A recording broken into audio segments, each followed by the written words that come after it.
นายกรัฐมนตรีลาวพบปะนายกคนใหม่ของสสเวียดนามข้างทำอิฐที่ฟิลิปปินส์วันที่8พฤษภาคม2026นี้ท่านสอนไซศรีพันดรนายกรัฐมนตรีแห่งสปป.ลาวได้พบปะกับท่านลีมิงฮึงนายกรัฐมนตรีแห่งสสเวียดนามในโอกาสเดินทางเข้าร่วมกองประชุมสุดยอดอาเซียนครั้งที่48และบรรดากองประชุมที่เกี่ยวข้องในวันที่7-8พฤษภาคม2026อยู่เซบูประเทศฟิลิปปินส์2ท่านนายกรัฐมนตรีลาวและเวียดนามต่างก็แสดงความปิติยินดีที่ได้พบปะกันอย่างเป็นทางการเป็นครั้งนำอิฐซึ่งเป็นการสืบทอดประเพณีอันดีงามที่2ประเทศเคยปฏิบัติร่วมกันมา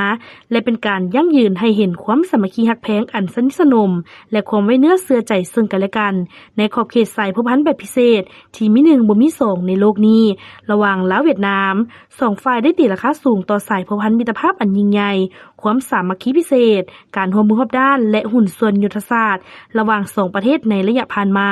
ที่มีการขยายตัวอย่างบ่หยุดยั้งและเข้าสู่หลวงลึกในทุกของเขตเวียดงานโดยเฉพาะแม่นการร่วมมือทางด้านการเมืองการป้องกันชาติและการป้องกันความสงบที่นับมีความนักแน่นและเป็นเสาค้ำอันมั่นคงให้แก่สายพันธุ์ของ2ประเทศและในของเขตเศรษฐกิจก็มีบทบาทก้าวหันเปลี่ยนที่น่าพึงพอใจและมีมากคนตัวจริงหลายขึ้น2ฝ่ายเห็นดีเป็นเอกภาพที่จะเฮ็ดเวียกร่วมกันอย่างใกล้ชิดเพื่อกักเกี่ยมจัดบรรดากิจกรรมต่างๆเพื่อเฉลิมฉลองปีสามัคคีมิตรภาพลาวเวียดนามก็คือ2วันประวัติศาสตร์คือวันสร้างตั้งสายพันธุ์การทูตครบรอบ65ปี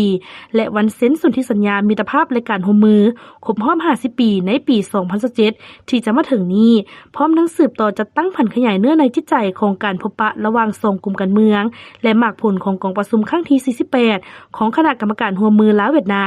โดยเฉพาะแม่นการเล็งรัดบรรดาโครงการร่วมมือยุทธศาสตร์เป็นต้นเป็นโครงการเสื่อมจอดต่างๆให้มีความคืบหน้าอย่างเป็นรูปธรรมและมีประสิทธิผลตัวจริง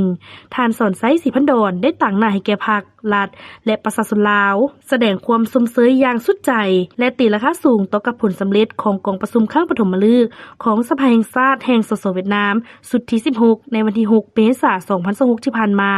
โดยเฉพาะแม่นแสดงความสมเสยต่อท่านเลมิงฮึงที่ได้รับความไว้เนื้อเชื่อใจอย่างสูงจากพรรครัฐและประชาชนเวียดนามให้ดำรงตำแหน่งเป็นนายกรัฐมนตรีแห่งสสเวียดนามพร้อมทั้งได้แสดงความรู้บุญคุณและขอบใจอย่างจริงใจ